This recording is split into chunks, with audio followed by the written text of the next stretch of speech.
Today I wanted to talk about how we feed our pigs for cheap. Any leftover products from our other animals, like extra chicken eggs or goat's milk, that all goes to the pigs. Any scraps from the kitchen that are healthy for them goes to the pigs. I have my garden figured out better this year, and so as long as nothing weird happens, I should have a lot of produce to be able to feed the pigs. I'm planning on planting extra squash just for them. And maybe some corn for them too. The neighbor sometimes grows it. I asked him if he's growing it this year, and he didn't know yet. So I'll kind of see what he does, and if he doesn't, I'll grow some sweet corn too. And this is the grain that we give them. This is the cheapest feed that I can find in my area to feed the pigs. That is not like extra bread and things like that. I didn't want to feed them that stuff. This is screenings from a seed plant. So this is what it looks like. This is from when farmers get their seeds to plant their fields or take their seeds in. They get put through machines, and then some pieces of it fall through the bottom, and they sweep these up and call them the screenings, and then they sell it. They know that it's for animal feed, and so there's nothing bad in here. They don't have like the coated seeds or anything like that. This is 8% protein, and the good thing about this is it's a giant tote, but this is 1,000 pounds of feed for $100. And they love this stuff. The dairy goats love it. My chickens love it. So this really is the key that I have found to being able to have our pigs for really cheap. Being able to afford to have pigs, I should say. The first year that we had them, I fed commercial feed, and it was just so expensive. There's no way that we could afford to have pigs like that. The other way we have found to save money is we are an alfalfa farm. So we have alfalfa that's not, some of it like the first cutting or the bottom bales aren't that great. We don't want to sell those. And so we feed them to the pigs, and they love them. Not all pigs will do this. They kind of need to learn that behavior, eating hay from their parents. And so that's what I'm trying to do now, is make sure that these guys, ladies' babies, will eat hay. Another way is not having an automatic feeder where they can just get feed anytime they want. If you're growing feeder pigs and you're not able to be home all the time, that is a good way to do it. But to save cost, they're so cold, they can go in their house, but to save cost though, I think it's better, for us at least, to feed them twice a day and just really watch their weight and their condition and make sure that they look good. And that also helps if they go off feed. I know something's wrong.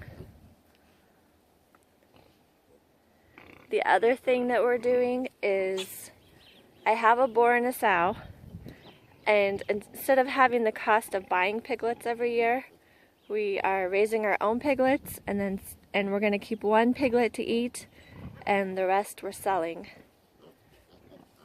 So doing it this way, it almost makes us break even. Oh, one other thing is that we butcher our own pigs, so we don't have that cost either. We just have the cost of, buying the bags and things that we cut the meat and wrap it in. We already had the equipment from elk and deer hunting, so we had everything that we need. And it really, I know a lot of people it's scary, but it really was super easy. And we did have some problems with knowing what cuts of meat were what, but I think the next time we do it this next year, it'll be a lot easier.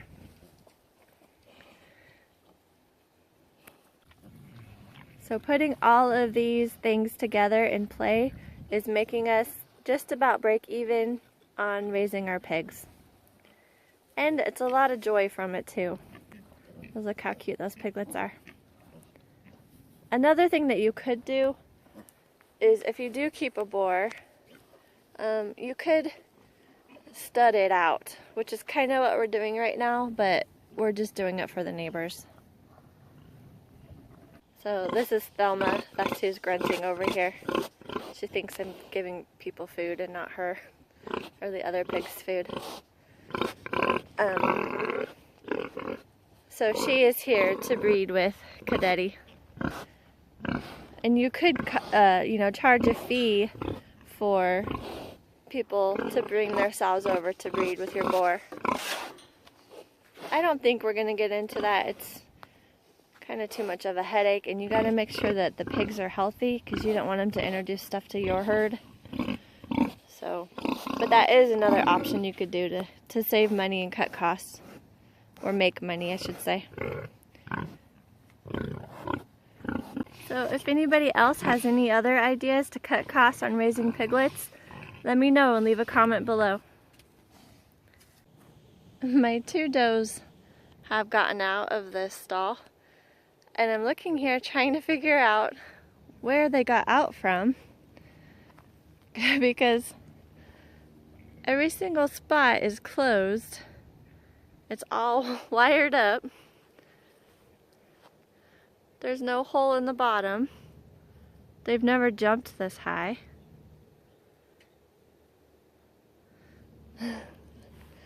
The wire fence is touching the ground all the way around.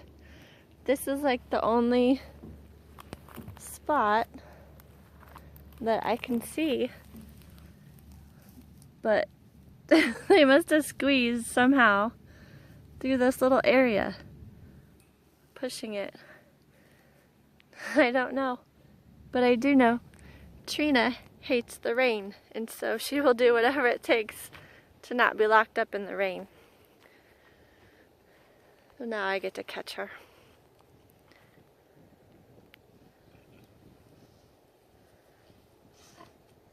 Thelma is a very big pig. She's huge. She only has one eye, and I can't remember why, so it's hard for her to see me. She tilts her head to try to look underneath her one ear.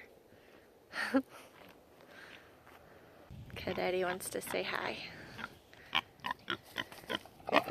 He says, "Let me in with that girl." Thelma's been here. This is the second day she's been here, but I don't want to put them together right away, just to make sure, because I'm pretty sure they're going to fight.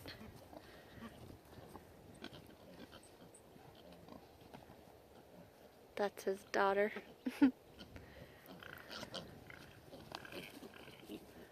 Run! What's that baby bugging you? Piglets everywhere. I think I have 4 sold. We're keeping 1, and I have 4 more. You're rambunctious today. I think Thelma could easily jump our fence. All of them could, but she's very tall. Alright, now to get these girls. And the chickens aren't as mad about being locked up as they were the first couple days. And the baby chicks are in here still, and they have gotten really big since I showed you last. Hey babies.